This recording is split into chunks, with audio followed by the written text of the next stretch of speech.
Hey guys, so a friend of mine was actually telling me that they believe that there's a chance that Biden might beat Trump this come November. I was telling him that it's almost impossible, but you never know. And they were like, "How do you know?" And I'm like, "Well, I actually use Google Trends for work for social media. I'm a social media manager, and let's just go with. I tend to go with like trends.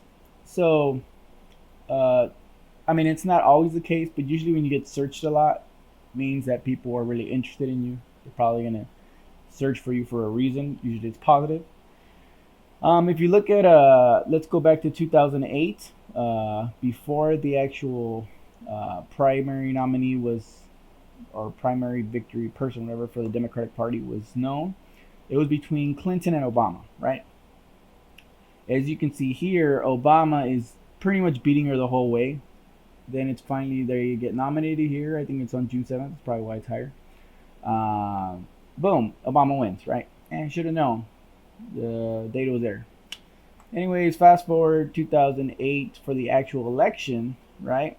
The whole year up to the election here, 2000, November 8th, 2008, you can see that Obama is just killing McCain, dude, the whole way. So then we fast forward to 2012. The whole year, Obama's, I mean, he's not destroying him like he was McCain, but he's doing pretty well.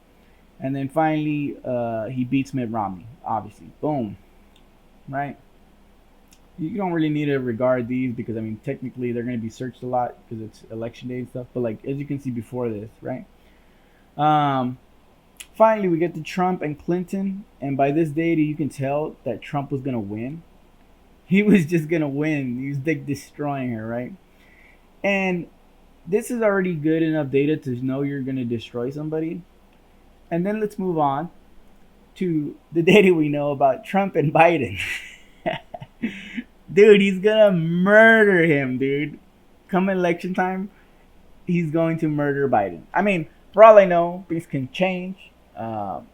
Trump can say something crazy. I don't think he can say anything that's too crazy. To I mean, even when he says crazy stuff, nobody really, um, his base doesn't really leave him. So I'm pretty sure he's going to be Biden. Like 99.9% sure he's going to beat Biden. Like I said, anything can happen, but I'm pretty sure he's going to destroy Biden. Like, for sure. But yeah, I just wanted to let you know. And yeah, see you guys.